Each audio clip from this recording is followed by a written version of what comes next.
फिर हमें अगले दिन डोनी ब्लेज नाम के एक जादूगर को दिखाया जाता है जो अपने जादुई किले में शो दिखा रहा होता है, लेकिन ऑडियंस को उसके शो में मजा नहीं आ रहा था। डोनी अपनी अगली चाल दिखाने के लिए एक लड़की को बुलाता है जिसका नाम मेडिसन होता है। डोनी उसे जादू से लाल गुलाब देता है, मगर फिर भी किसी को मजा नहीं आता तो अपनी तिलस्म अंगूठी निकालता है जिससे एक इंटर डायमेंशनल पोर्टल खोलता है, मगर इसी यहीं पर कट हो जाता है। फिर हमें कामरताज में वोंग को दिखाया जाता है जो एक क्राइम टीवी शो देखने की तैयारी कर रहा था, लेकिन तभी एक पोर्टल खुलता है और मेडिसन एक खून बह रहे दिल को लेकर वहाँ पर आ जाती है। यह देखकर वोंग हैरान हो जाता है। वोंग के पूछने पर मेडिसन बताती है कि मुझे डोनी नाम के जादूगर ने हेलिशाया में भेज दिया था, जहाँ मेरी मुलाकात जेक नाम की भेड़ राक्षस से हुई जिसने मेरी कुछ ब्लड की बूंदों के बदले जान बचाई, और जब मुझे होश आया तो मैं यहाँ आ चुकी थी। तो वोंग से कहता कि तुम्हें घबराने की कोई जरूरत नहीं है, मैं तुम्हें घर भेज दूंगा। तो मेडिसन उसे कहती है कि मुझे मेरे घर का पता मालूम नहीं है, और उसकी नजर टीवी पर जाती है और वो वोंग को उस एपिसोड का सस्पेंस बता देती है कि इस एपिसोड में अटलाना को मारा था। इससे वोंग को डोनी पर बहुत गुस्सा आता है। वहीं हमें शी हल्क को दिखाया जाता है जिसके पास उसके डेट मोरिसा जाते हैं जो अपने साथ कुछ सामान लेकर आए थे। वो जेन को कहते हैं कि पिछली रात जो तुम पर हमला हुआ था उसकी वजह से मैं तुम्हारी सिक्योरिटी का सामान लेकर आया हूँ। तो शी हल्क ने कहती है कि आपको घबराने की कोई जरूरत नहीं है, आपकी बेटी हल्क है, और अगर दोबारा उन गुंडों ने मुझ पर हमला किया तो मैं उनका बहुत बुरा हाल करूंगी। फिर ऑफिस आ जाती है जहाँ वो डेट के लिए मेचर नाम की वेबसाइट पर अपनी प्रोफाइल बनाती है। तभी निकी भी वहाँ आ जाती है जो उसे कहती है कि तुम्हें अपना इंटरव्यू देख लेना चाहिए,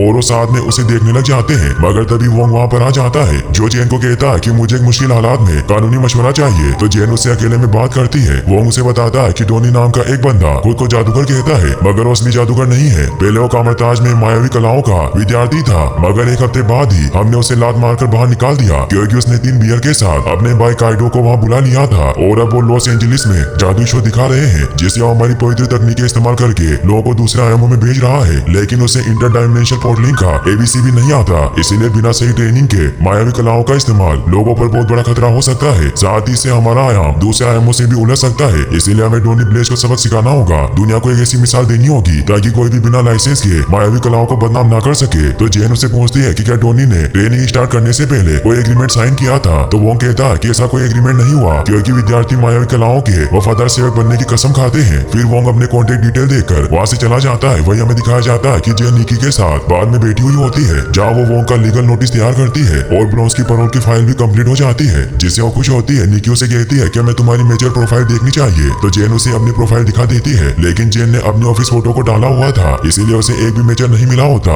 निकी उसे कहती है कि तुम्हें शी हल्क के नाम से प्रोफाइल बनानी चाहिए, मगर जेन मना कर देती है। अगले दिन जेन वोंग के साथ डोनी के ऑफिस में जाती है जहाँ वो डोनी और उसके दोस्त कॉर्नेलियस को वार्निंग देती है कि तुम्हें इसी वक्त से जादुई कलाओं का इस्तेमाल करना बंद करना होगा। तो दोनों उसे कहते हैं कि जादू किसी की जागीर नहीं होती और न ही आर्ट का कोई कॉपीराइट होता है, और वो वोंग को भड़काने लगता है कि तुम मुझसे डरते हो क्योंकि तुम्हें लगता है कि मैं तुमसे पावरफुल बन जाऊंगा। तो वोंग उसे अपना मैजिक दिखाने लगता है, लेकिन जेन उसे ऐसा करने से मना करती है और वो डोनी को सीज एंड डिसीज लेटर देकर कहती है कि अब आपसे कोर्ट में मुलाकात होगी। तभी जेन को मेजर पर मैच मिलने की वजह से मैसेज आता है, तो डोनी उसे चिढ़ाता है। रात को जेन डेट पर जाती है, लेकिन वो डेट इतनी दिलचस्प नहीं होती क्योंकि आदमी बहुत पकाव होता है और वो थोड़ी देर में वहाँ से चला जाता है। अगले दिन कोर्ट में जेन जज आना से कहती है कि डोनी ने जादू का गलत इस्तेमाल किया है जिससे लोगों की जान को खतरा है, लेकिन जज आना उसे कहती है कि मेरे लिए ये मानना मुश्किल है कि जादू में जानलेवा लापरवाही हो सकती है, इसीलिए कि आपके पास कोई सबूत है। तो वो उनको न चाहते हुए भी मेडिसन को वहाँ पोर्टल से बुलाना पड़ता है जो एक डिस्को में थी और वो पूरी तरह से नशे में होती है। वो वोंग को देखकर खुश होती है क्योंकि अब वो दोनों अच्छे दोस्त बन गए थे। जज मेडिसन को ड्रिंक करने से मना करती है। फिर शी हल्क उससे डोनी ब्लेज के शो में जाने वाली रात के बारे में पूछती है। तो मेडिसन बताती है कि उसने मुझे जबरदस्ती जलती हुई जगह पर भेज दिया था, मगर मैंने जेक नाम के शैतान से सौदा किया जो मुझे टॉप सीक्रेट रखना है, और अगर मैं वो सौदा नहीं करती तो मेरी और मेरे जानने वालों की रूह को जला देता। लेकिन किसी को उसकी बातों पर विश्वास नहीं होता क्योंकि वो पूरी तरीके से नशे में थी।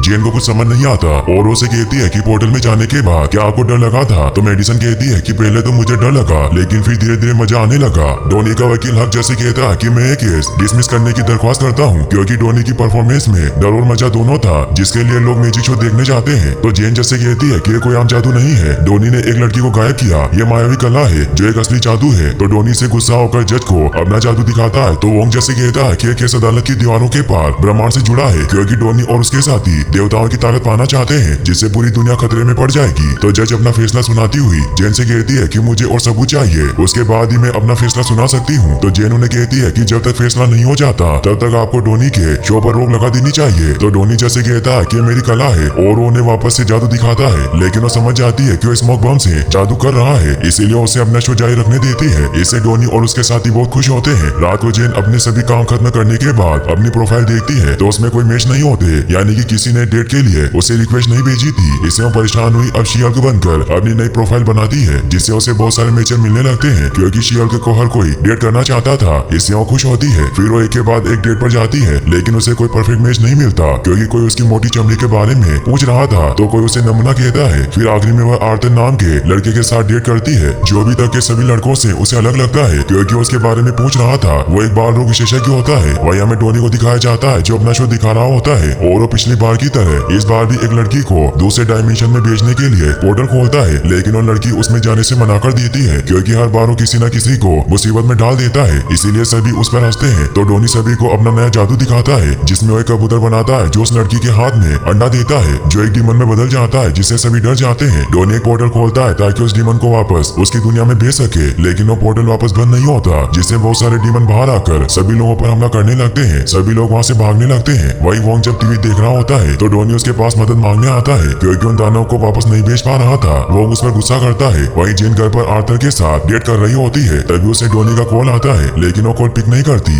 और आर्थर को किस करने लगती है लेकिन तभी वो वहाँ पोर्टल खोल कर आ जाता है जो शी हल्क को कहता है कि मुझे तुम्हारी मदद की जरूरत है क्योंकि टोनी ब्लेज ने गलत पोर्टल खोल दिया। तो शी हल्क वोंग के साथ जाती है जहाँ वो एक एक करके सभी डीमन को वापस वहाँ से दूसरी दुनिया में भेजने लग जाती है मगर जेन बहुत गुस्सा होती है क्योंकि उसकी डेट बर्बाद हो गई थी। वो सभी डीमन को वहाँ से भेज देती है और वो आखिरी डीमन से डोनी और कॉर्नेलियस को धमकाते हुए कहती है कि क्या तुम्हें सीस एंड डिसीज लेटर की शर्तें मंजूर है। तो डोनी डरकर उसकी शर्त मान लेता है। फिर वो वापस डेट के लिए घर पर आ जाती है जहाँ आर्थर को उठाकर बेडरूम में ले जाती है। फिर हमें अगली सुबह का सीन दिखाया जाता है जहाँ जेन ब्रेकफास्ट तैयार कर रही होती है। तभी वो न्यूज में देखती है कि टाइटेनिया को रिहा कर दिया गया है। तभी आर्थर भी वहाँ जाता है जो जेन को देखकर हैरान होता है। तो जेन उसे कहती है कि मैं शी हल्क हूँ लेकिन मैं अभी अपने नॉर्मल रूप में हूँ और उसे ब्रेकफास्ट करने को कहती है लेकिन आर्थर उसे कहता है कि मुझे जाना है और वहाँ से निकल जाता है। तभी कोई आदमी डोर नॉक करता है जो जेन के लिए एक स्पेशल डिलीवरी लेकर आया था क्योंकि टाइटेनिया ने शी हल्क पर केस किया था क्योंकि शी हल्क का ट्रेडमार्क टाइटेनिया ने ट्रेडमार्क करवा लिया था क्योंकि उसे बदला लेना चाहती है। जेन इससे परेशान होती है और अब टाइटेनिया शी हल्क नाम के अपने ट्रेडमार्क से बहुत सारे ब्यूटी और वेलनेस प्रोडक्ट को सेल कर रही होती है। जेन के पास उसका कजन जेड भी आ जाता है जो टाइटेनिया के शी हल्क प्रोडक्ट को लेकर आया था और उसे लगता है कि जेन ने उन प्रोडक्ट को स्पॉन्सर किया है इसीलिए वहाँ उन प्रोडक्ट पर साइन करवाने आया होता है ताकि उन्हें स्टोर पर भेज सके। लेकिन जेन उसे बताती है कि शी हल्क मेरा नाम नहीं रहा क्योंकि टाइटेनिया नाम के सोशल इन्फ्लुएंसर ने ये नाम पहले ट्रेडमार्क करवा लिया है। तो जेड उसे कहता है कि तुम्हें थोड़ा दिमाग लगाकर पहले ही ट्रेडमार्क करवा लेना चाहिए था जिससे वो तुम्हारा नाम नहीं छीन पाती। फिर दिखाया जाता है कि जेन निकी के साथ टाइटेनिया से बात करने जाती है जहाँ टाइटेनिया के सभी फैन आए हुए थे। जेन टाइटेनिया से कहती है कि तुम्हें सब बंद करना होगा क्योंकि तुम इस तरह मेरा नाम इस्तेमाल नहीं कर सकती। तो टाइटेनिया उसे कहती है कि शी हल्क मेरा नाम है। फिर जेन अपने ऑफिस में आ जाती है जहाँ निकी उसे कहती है कि तुम्हें परेशान नहीं होना चाहिए था क्योंकि तुम्हें वैसे भी शी हल्क नाम पसंद नहीं था। तो जेन उसे कहती है कि बात सच है लेकिन लोगों को वो नाम अच्छा लगने लगा था। वो मुझे प्यार से शी हल्क बुलाते थे। निकी जब बाहर बैठी हुई होती है तो बग उसके पास आता है और उसे कहता है कि मुझे स्नीकर लेने जाना है इसलिए क्या तुम मेरे साथ चलोगी क्योंकि आयरन मैन 3 के स्नीकर आ रहे हैं और हर एक कस्टमर को सिर्फ एक ही मिलेगा। तो निकी उसे कहती है कि तुम 2 जोड़ी जूतों का क्या करोगे। तो बग कहता है कि मैं आयरन मैन का बहुत बड़ा फैन हूँ इसलिए मैं एक जोड़ी जूतों को पहनूंगा और दूसरी जोड़ी को घर में सजा कर रखूंगा। और गाइस अगर आप भी आयरन मैन के बहुत बड़े वाले फैन है तो मुझे कमेंट बॉक्स में जरूर बताना। निकी पग से कहती है कि मैं तुम्हारे साथ जरूर चलूंगी लेकिन उसके लिए तुम्हें मुझे पैसे देने होंगे, वो भी इंटरेस्ट के साथ। तो पग भी मान जाता है। साथ ही उसे बताता है कि मेरे पास सुपर हीरोज के रेयर लिमिटेड एडिशन है जो मैंने एक खास ड्रीप ब्रोकर से लिए हैं जिसका नाम अल्हांजो है जिसके पास फैशन की सारी चीजें अवेलेबल है। तो निकी को इससे एक आइडिया आता है और उसे कहती है कि मुझे शी हल्क के लिए ड्रेस बनवानी है इसीलिए क्या एक ऐसे बंदे को ढूंढ सकता है जो सुपर हीरो ड्रेस बना सकता हो। तो पग कहता है कि वो जरूर ऐसे आदमी को जानता होगा। फिर वो दोनों बोबा नाम के एक कैफे पर पहुंच जाते हैं। पग निकी को बताता है कि अल्हांजो ने मुझे बताया कि यहाँ सुपर हीरो के सभी तरह के कपड़े मिलते हैं। फिर वो दोनों अंदर जाते हैं जहाँ पग एक शॉप ओनर को बताता है कि मुझे यहाँ मेरे दोस्त अल्हांजो ने भेजा है। तो उन्हें अपने सीक्रेट स्टोर की सुपर हीरो ड्रेस दिखाता है लेकिन निकी नोटिस करती है कि वहाँ मौजूद सभी आइटम नकली थे। पग ये देखकर खुश होता है लेकिन निकी उस आदमी से कहती है कि हमें नकली चीजें नहीं खरीदनी, हमें सुपर हीरो साइज के कपड़े बनाने वाला चाहिए। तो आदमी ने कहता है कि सुपर ड्रेस बनाने वाला आदमी तुम्हें नहीं मिलेगा क्योंकि वो बहुत बिजी रहता है। तो निकी उसे कहती है कि तुम मुझे सिर्फ उसका एड्रेस बता दो, बाकी सब मैं देख लूंगी। लेकिन वो कुछ नहीं बताता। तो निकी उसे कहती है कि मैं तुम्हारे सुपर हीरो टी शर्ट खरीद लूंगी। तो मान जाता है। फिर हम देखते हैं कि निकी और पग अपनी खरीदी हुई टी शर्ट और बाकी सामानों के साथ उस आदमी की बताई गई लोकेशन पर पहुंच गए थे जो शी हल्क के लिए ड्रेस बना सकता था जिसका नाम ल्यूक जैकबसन होता है जो एक बहुत बड़ा सुपर हीरो कॉस्ट्यूम डिजाइनर था। लेकिन उन्हें अंदर आने नहीं देता और वो बाहर से ही उनसे बातें करता है। निकी उसे कहती है कि मुझे मेरे सुपर हीरो दोस्त के लिए सूट बनवाना है। तो उनके साथ एक अपॉइंटमेंट सेट कर देता है जिससे वो दोनों खुश होते हैं। वही हमें शी हल्क को दिखाया जाता है जो ओल्डन के ऑफिस में बैठी हुई होती है। ओल्डन उसे कहते हैं कि आज सुबह जब मैं ऑफिस आ रहा था तो मैंने होल्डिंग बोर्ड पर शी-हल्क के एड देखे तो जेन उन्हें बताती है कि शी-हल्क नाम टाइटेनिया ने ट्रेडमार्क करवा लिया है, जिस पर होल्डन उसे कहते हैं कि हमने तुम्हें GLKH के सुपर ह्यूमन लॉ डिवीजन का चेहरा बनाया और अगर तुम अपना इनाम वापस नहीं ले सकी तो इससे हमारी बहुत बदनामी होगी। और वो शी-हल्क का केस जीतने के लिए अपनी मेलोरी बुक नाम की सुपर ह्यूमन लॉयर को हायर करते हैं क्योंकि जेन अपना केस खुद नहीं लड़ सकती थी। मेलोरी शी-हल्क से कहती है कि तुमने अपना नाम ट्रेडमार्क क्यों नहीं करवाया, जिस पर जेन उसे कहती है कि मुझे कभी इसका ख्याल ही नहीं आया, जिस पर मेलोरी उसे कहती है कि हमें केस जीत कर रहेंगे क्योंकि हम काउंटर केस करके साबित करेंगे कि तुम ट्रेडमार्क लेने से पहले ही शी-हल्क नाम प्रोफेशनल तरीके से यूज कर रही थी और टाइटेनिया ने सिर्फ तुम्हारा नाम अपने प्रोडक्ट की डिमांड बढ़ाने के लिए इस्तेमाल किया। साथ ही शी-हल्क को ये भी कहती है कि तुम्हें अगर मेरा क्लाइंट बनना है तो ढंग के कपड़े पहनने होंगे और वो निकी को वहाँ बुलाकर कहती है कि तुम हमेशा अपने कपड़ों के बारे में सोचती हो, इसीलिए तुम्हें जेन की मदद करनी चाहिए। तो निकी जेन को बताती है कि मैंने तुम्हारी अपॉइंटमेंट पहले ल्यूक नाम के बंदे के साथ फिक्स कर दी है जो सुपर हीरोज के लिए ड्रेस बनाता है। अगले दिन जब कोर्ट में सुनवाई होती है तो वहाँ टाइटेनिया का लॉयर जैसे कहता है कि आपको एक केस डिसमिस कर देना चाहिए क्योंकि जेन को पहले अपना नाम पसंद नहीं था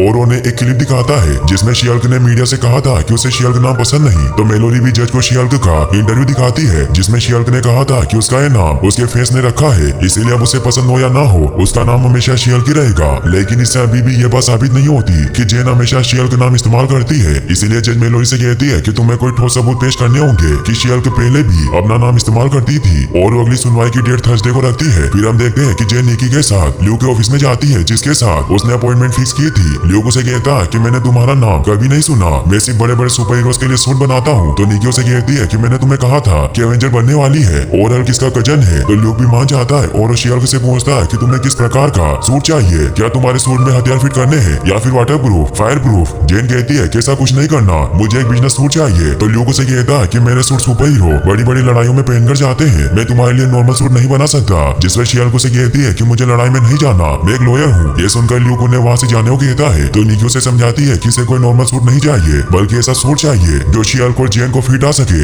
और ये काम कोई टैलेंटेड ही कर सकता है। जेन भी उसे अपना रूप बदलकर दिखाती है जिससे लोग उसके लिए सूट बनाने को तैयार हो जाता है और वो स्ट्रेचेबल फैब्रिक का बहुत बड़ा ऑर्डर देता है। फिर शी-हल्क जब निकी के साथ वापस अपने ऑफिस आती है तो मेलोरी की ड्रेस देखकर बहुत हैरान होती है क्योंकि हमेशा नई नई ड्रेस पहना करती थी। तभी शी-हल्क की नजर टोट पर जाती है जिसके साथ उसने कुछ दिन पहले डेट की थी। वो निकी को बताती है कि वो बहुत चिपकू किस्म का है। तभी टोट उसके पास आ जाता है और वो उसे बताता है कि मैं मेलोरी का क्लाइंट हूँ। साथ ही उसे ये भी कहता है कि हमें दोबारा डेट पर चलना चाहिए। तो जेन भी तैयार हो जाती है। दोपहर को जब जेन निकी के साथ बैठकर बेरी खा रही होती है तब जेन निकी से अपनी डेट के बारे में बात कर रही थी कि मैंने शी-हल्क बनकर टोट के साथ डेट की। इससे जेन को एक आइडिया आता है और वो निकी को बताती है कि मैंने शी-हल्क के नाम से डेटिंग प्रोफाइल बनाई थी और बहुत सारे लोगों के साथ डेट पर गई थी, जिससे साफ है कि मैं शी-हल्क नाम का इस्तेमाल कर रही थी। इसीलिए मुझे डेट करने वाला हर बंदा अगर गवाही दे तो मैं केस जीत जाऊंगी। तो निकी उसे कहती है कि इससे तुम्हारी बहुत बदनामी होगी क्योंकि सबको पता चल जाएगा कि तुमने कैसे कैसे नमूनों को डेट किया था। फिर दिखाया जाता है कि थर्सडे को अगली सुनवाई होती है जहाँ मेलोरी जज को बताती है कि मेरे पास पक्का सबूत है कि टाइटेनिया के ट्रेडमार्क फाइल से पहले जेन शी-हल्क नाम का इस्तेमाल कर रही थी और उन्हें शी-हल्क की डेटिंग प्रोफाइल दिखाती है जिसमें जेन ने लिखा होता है कि मैं हूँ हरी पालक करी, सब कहते हैं मुझे पापा की ग्रीन परी।